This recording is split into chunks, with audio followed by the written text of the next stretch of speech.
Christian pastor sobs and begs God to give Trump the presidency. In the United States of America, during a live stream titled, quote, Petitioning the Courts of Heaven for America in Perilous Times, American pastor Robert Henderson got a bit weepy while imploring God to enable Trump to be granted a second term despite Joe Biden's election win. Quote, we petition the courts and we ask, Lord, that it is written in the books of heaven, as it has been ordained in the counsels of heaven, that President Donald J. Trump shall be reset and be reseated as the President of the United States, prayed Henderson, his voice cracking with emotion as sad music played in the background. Aww. And I provided you with the video. Yes, I'll have it right here. Hold on. There we go.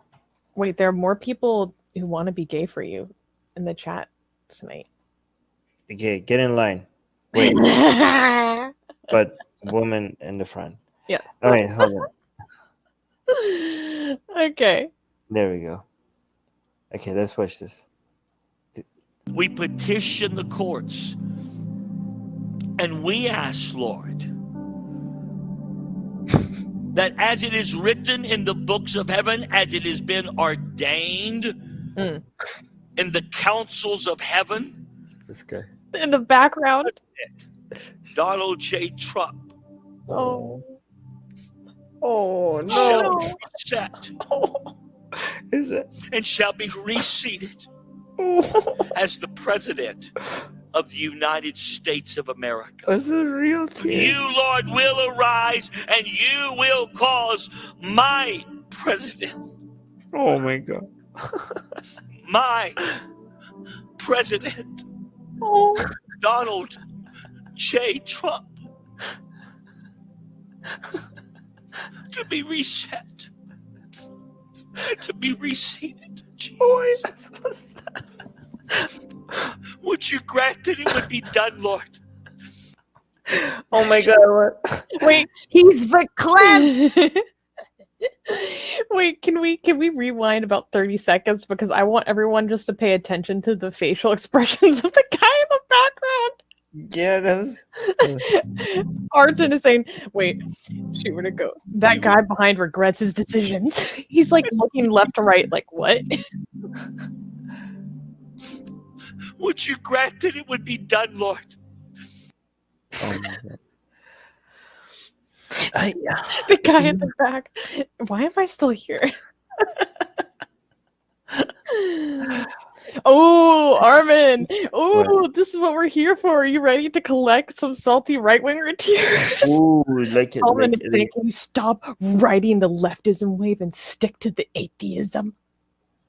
How is this not atheism? This guy's praying to God.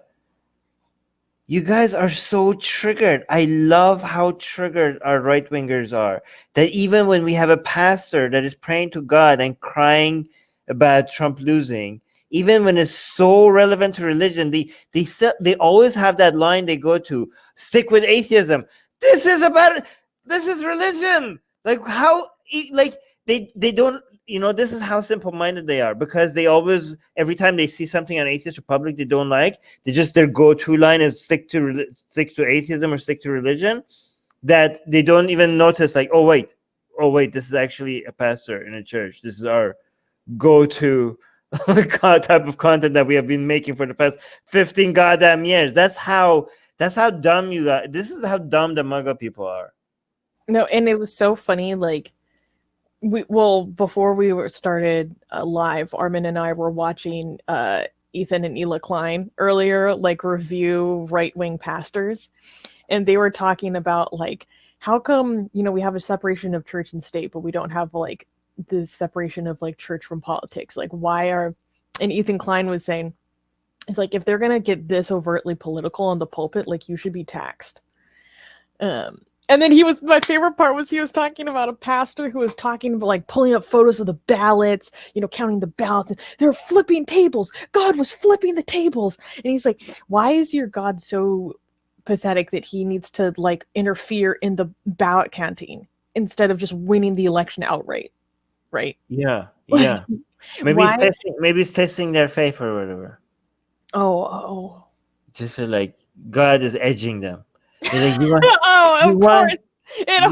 It always comes back to etching. God is like, you want Trump to win? Like, I'm gonna make it seem like he's gonna lose to the very last second. You just pray. Here's a win for you. I like, the sweet release, like happy ending for Trump supporters. They're just like all wet their pantses. But yeah, that's, I think, what God is doing. God wants you to be just beg one last time. Yes, God is edging. Well, I was just thinking, like poor little paralyzed child praying to God to walk again. No, says God. Guy praying that they overturn an election. Yeah, sure. Got nothing better to do, says God. Wait, Armin, should God is always edging be a t-shirt? Oh my gosh. Wait, Murtaad Skeptic is saying someone is about to take the record from the Dead Sea for the salinity of their tears. It's funny how the same people, when we collect woke tears, right? These like right wingers, they're like they never say like, oh, stick with atheism, stick with religion, right? With the right wing followers of Atheist Republic, when we like point out the stupidity coming from the woke, they're like, oof, yes, this is it. And when some far lefty people come and say, stick with atheism, what is this? It's the right wingers that say, whoa, no, they can talk about whatever they want. But as soon as we turn on their favorite people, they're like, stick with religion, stick with atheism. Why are you even talking about this? Like, I don't know. Such hypocrite. Robert Paulson is saying picking on Christianity is like picking on the mentally disabled kid in the wheelchair. I could not disagree with you more strongly. There is no other religion that poses as much of a threat to secularism in the United States than Christianity. Okay, right. He's saying it's a low hanging fruit because it poses no real threat. Oh yeah, your comparison would be accurate if the kid in the wheelchair was carrying an AK, a Kalashnikov. It was responsible. Is responsible for people getting us into a lot more wars across the planet just because they want to see the end of times, and they are taking us out of, I don't know, agreements with the rest of the planet on how to fight global warming and all, because who cares anyways? This planet's supposed to end. Like yeah, sure. Like if the kid in the wheelchair is responsible for so much misery, and yeah, Rivka.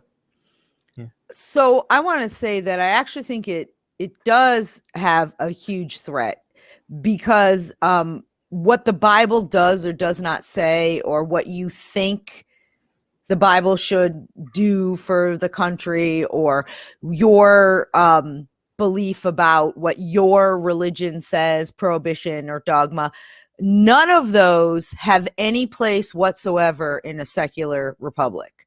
So bringing that even into the conversation, what that starts to do is it just starts opening the door, creaking it through a little bit more, one little brick, a little bit of mortar on the wall coming down. And it's a huge threat to the republic, because it's just whittling away at this separation. It's whittling away at the idea that your set of belief systems with your religion, those are yours. You can think what you want, pray how you want, but bringing them into a discussion in terms of policy, or, as a reality that we should all subscribe to with regard to how we're going to make decisions, or things that we know are true, all of that has absolutely no place whatsoever in any discourse in terms of how policy's made, government. Sorry. So I think that in and of itself is the threat. Right. Saying, Susanna, in the U.S., the kid in the wheelchair might actually be carrying an AK. Pew, pew, pew. Okay, we do need to go back a little bit back to the news. I do want to highlight some of the comments here. So the title was Christian pastor saying we petition the courts of heaven. So this one was good. The courts of heaven have no jurisdiction in the United States. Exactly. Yes. Ken is saying, why does heaven need courts? Do they have crime up there? Do they have crime up there? Why We would the need what- heavenly justice reform. Why would the courts up there be able to judge earthly matters like an election? If they are using these courts to judge us down here on earth, we should know more about them. That's really good. Okay, hold on. Everything happens according to God's plan. So he planned on Trump losing. This guy doesn't trust God's plan. He's praying, and his praying is an act of doubt, not faith. Last time I used that argument with a theist on Facebook, I was told I would burn in hell. Logic doesn't work on them. Here's another one. Pastors must be Trump supporters out of respect for a fellow con artist. Okay. What is, I don't understand what these people see in Trump. Why are they so, even if they think the country is going to be a better place, why are they so emotionally attached to him? I don't get it. I just don't get it. To just feel like I want to slap him and give him a hug at the same time, right? Because I feel like they're, what made you like this? Like you look, you're so sad. You're so sad. Like I want to slap them to make them snap out of it. But also it's like an idiot kid that doesn't know what's good for him. Is like crying like I don't want to do my homework. I don't know. I just feel I just feel they're so dumb sometimes. I don't know. I feel like I feel sorry for them, and I want to slap them at the same time. I don't know. And also subscribe to our newsletter, because if we get removed from all these platforms, at least we could reach out to you. And guys, by the way, if you subscribe to our newsletter, you get a free copy. Where's your copy, Susanna? Get it. We're doing promotion. You get a free, it's not even promotion, it's free. Okay, so if you subscribe to our newsletter, link in the description, you get a free copy of Why There's No God.